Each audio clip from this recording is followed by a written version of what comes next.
that's gotta be close enough. Alright, there's our next burn. Let's take a look at that, in fact. Yeah, because right now we don't even have an actual encounter. So let's adjust this thing a bit, shall we? We don't want to be in the atmosphere. At least not that deeply. Maybe skim the atmosphere. I don't know where exactly the atmosphere ends.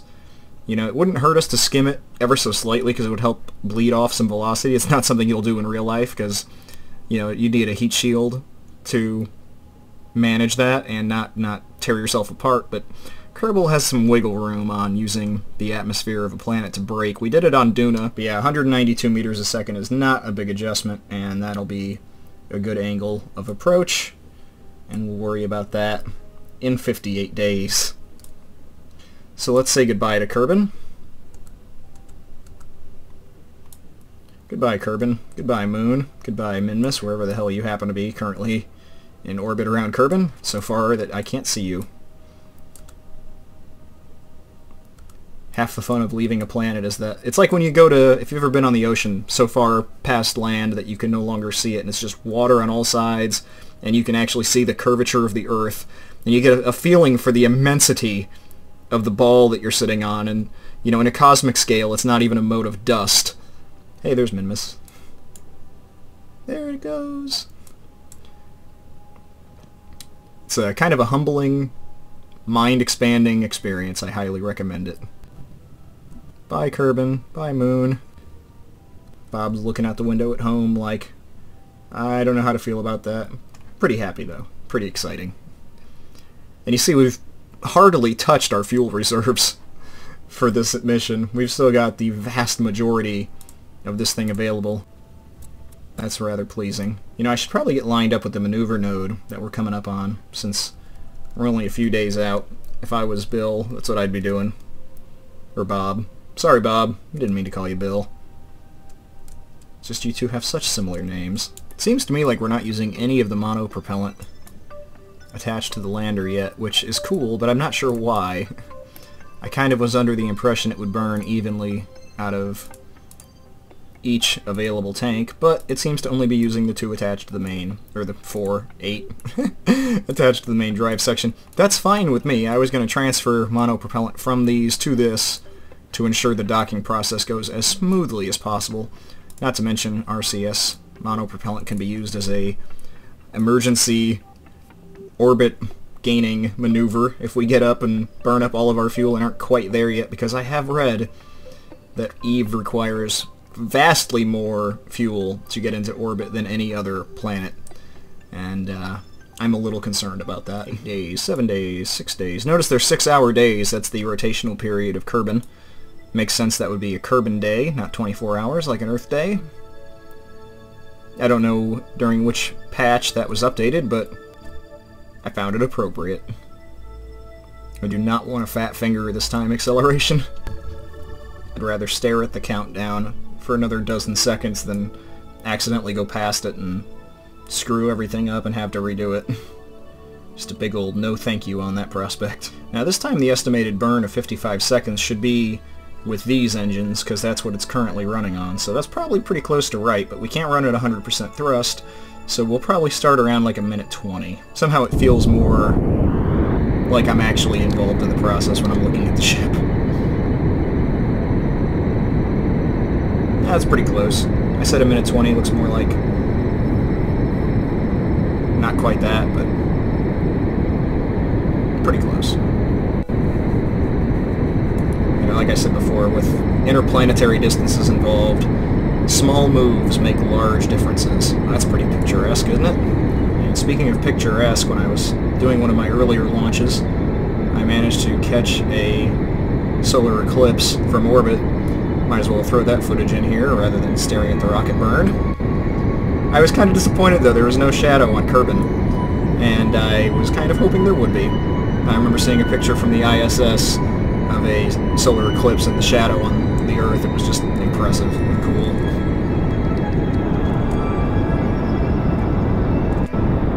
We'll take a look at the map screen and do any further adjusting we need to. Well, as long as that number's going down, it's pretty much what we want to have happen, so yeah, even with a tiny bit of thrust, we're still making fairly significant differences here to our approach. I think that might be good enough. Because I don't want to be any closer than about 120. Even that might be skimming the atmosphere. I'm not entirely certain. Let's call that good enough. Well, the easy part is over. Honestly, even landing shouldn't be that difficult. Establishing an orbit shouldn't be that difficult. See, we're still way too far out to see anything. Oh, hey, there it is. Yeah, there's Eve. Right there. Wow. Well then, I guess I can accelerate from this view, and no real harm will come. Plus, we'll see a different indicator. You know, our orbital velocity around the Sun is over 11 kilometers a second. Our orbital velocity on our hyperbolic trajectory past Eve will not be even close to that speed. So there's really no fear of accidentally time accelerating past that without noticing it on the nav ball. Heck, even at 100 times time acceleration, you practically can't even see any movement. Let's kick that up a notch to 1,000. At 1,000 you can see some motion. Oh, there's the single moon, Gilly.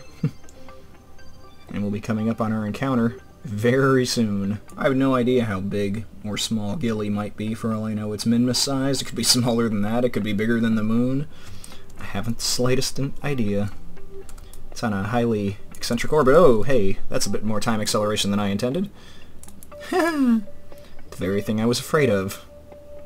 Yeah, see, our periapsis is not quite what it was anticipated to be, so let's make some changes to that, shall we? Let's just do 100 and...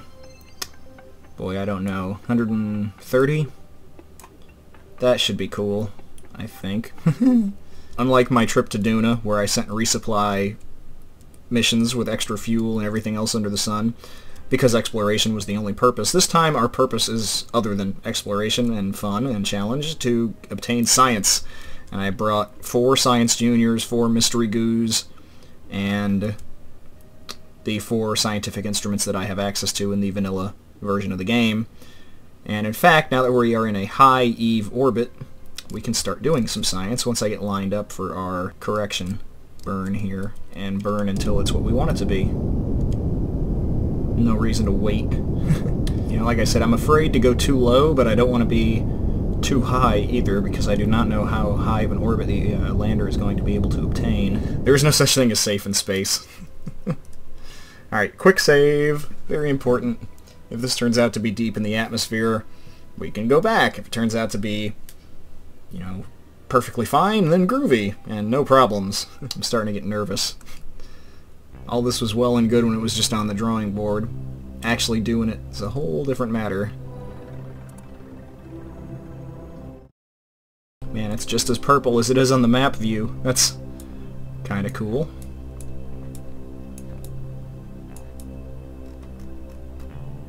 Yeah, very purple, in fact. You know, I seem to recall looking up on the Wikipedia, actually, time to get a line for the retrograde burn to circularize our orbit as much as possible. But I do remember looking up what kind of gas is purple. It turns out iodine is purple in a gaseous state. I was like, ah, well then the atmosphere is iodine. That's cool. Looks like we'll end up with a kind of inclined orbit, but that shouldn't be too hard to match with our lander when the time comes. Or if we just barely manage to get into orbit, we can adjust with this thing at the expense of more fuel because of way more weight to move. Everything's going according to plan at this point, and if we need to make any changes, we're still far enough out that this would be sufficient. And I'm going to heat my tea up. You know, I can't tell from looking at it how far the atmosphere extends, but I don't know. I'm thinking 130 is going to be safe. 130 kilometers, that is. It certainly is very purple, isn't it?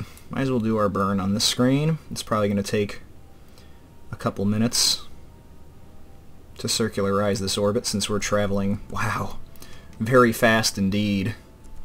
Hell, it might take 4 minutes. Okay, I'm honestly afraid to wait any longer. Yeah, there's no way that's in the atmosphere. There's just no way. Looking at it, I can't imagine that that's too close.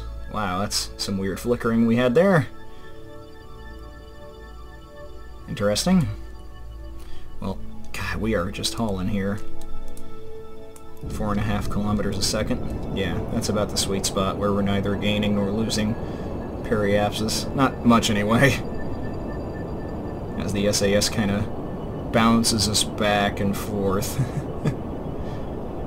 That's pretty darn close to what I want, though. I mean, it's not really changing.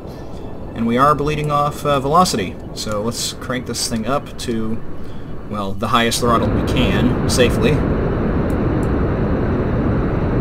As we bob and flash. That's just disconcerting, man. I don't like glitches. Look like things are wanting to evaporate.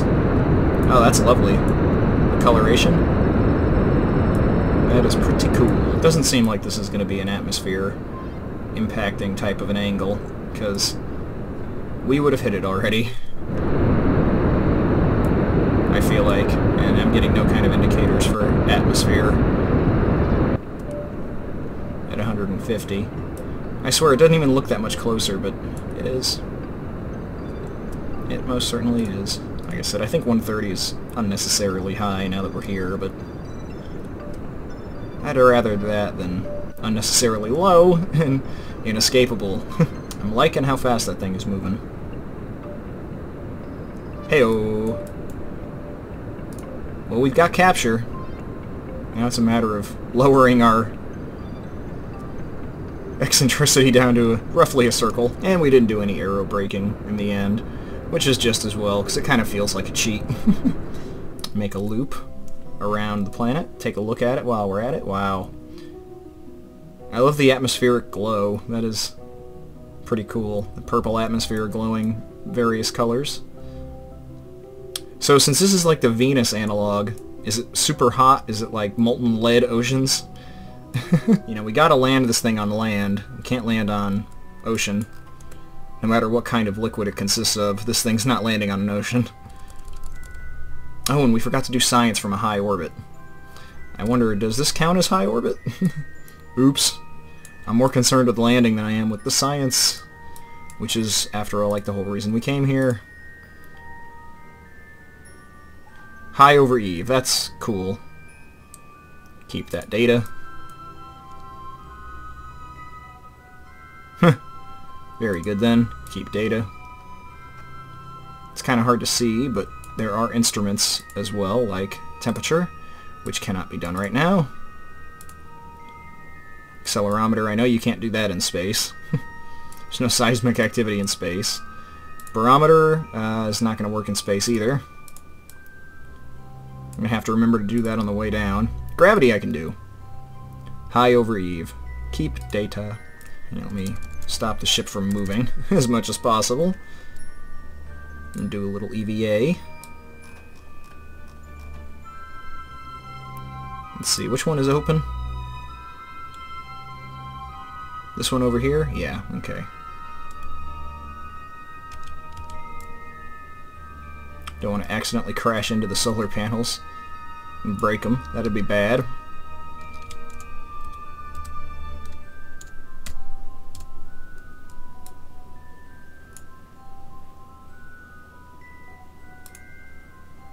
Right, collect data. Remove data.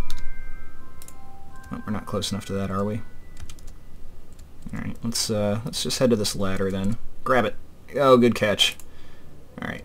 This is not the right instrument, but we can at least collect the data from that thing. He's got plenty of monopropellant for these maneuvers. You don't have to be too worried about such things. And you refill it when you go into the command pod anyway. I don't know if that uses up the monopropellant in the command pod or not. I know the command pods come with a small amount of monopropellant. Alright, we don't have to grab the ladder, but might as well.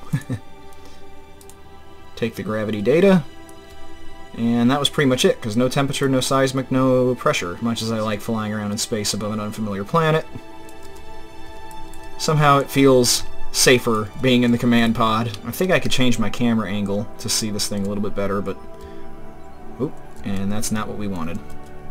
See, that's why I was afraid of that. There we go, no problem. Board, actually, back onto an EVA real quick. Alright. Store data. Oh, it automatically deposits when you board. well, that is just handy. Now that we're back on and we've collected our scientific data, we could use the gravity scan again on the way into the atmosphere. Yeah, it's quite close enough, thank you. I'm getting really worried about hitting the atmosphere and skimming into it, but we've got to get that apoapsis down to something more reasonable, no matter whether we're using up a lot of fuel or not. This thing's down to just about the last tank. I'm really banking on being able to get back to Kerbin with relatively little fuel with this thing, you know, cut down to just the main section. But, you know, the only way to learn is to give it a shot. I mean, I guess I could have sent a probe to determine these things in advance, but where's the fun in that? Wouldn't it be a trip if it started at 123 and I was a mere 20 meters away from having a decaying orbit? That would not be okay. Are there any large plateaus on which to land? You know, the higher up in the atmosphere, the less we'll have to travel. As far as science to be done. Are we considered in low orbit now? Near Eve. Yep, we'll keep that data. Near Eve. Yep. Alright, cool. So we got high above Eve and near Eve, and while we're at it, let's see, can't do temperature. I think the only thing we can do in space is the gravity data. Cool. Keep that data, and might as well go on an EVA to collect that stuff. I know there's alternate camera angles that would let me change my orientation to the ship without changing the orientation of the ship, thereby wasting a unnecessary amount of fuel, but you know what, this seems to work just well enough as it is. Not gonna mess with something if it ain't broke. I almost forgot to get crew reports and EVA reports. In space near Eve. It is incredibly purple.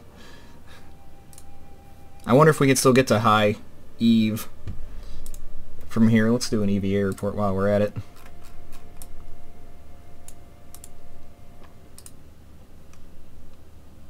That's a boring statement. Yes, I've recorded my observations. Keep that data. Jump back on board. You know, I don't think I put a transmission antenna on this thing, because really, I'm trying to bring back science anyway, and transmitting things is redundant when you plan to bring it all back in the first place. Probably have to be farther than this to be considered high above Eve, but we're going to take a look anyway.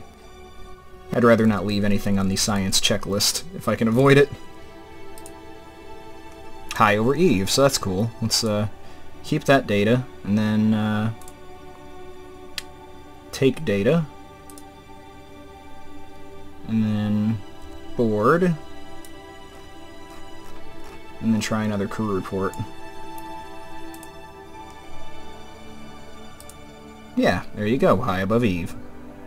Keep data. Very good, sir, very good. I am desperately afraid of dropping too low, so I'm going to quick save again. Let's see, at this angle, if anything, we're staying about dead even, but we are dropping our apoapsis, so that's a good angle. I like this angle. Okay, I'm not dropping that below 120. And I'm kind of sick of wasting fuel trying to push it out while we slow down, so I'm gonna wait until we're a little bit closer here. Because I do not like how little fuel we have left in this thing. Is this even enough left to get back to Kerbin? I am not entirely certain. Okay, you know what? That's good enough. I'm calling it right there. We're not wasting any more fuel. That is good enough. Well, next time we will certainly be up to the step of landing on Eve, and we will see what happens from there. And that being said, thank you so much for watching. I do greatly appreciate it. As always, do like it if you liked it, and I will catch you next time. Peace.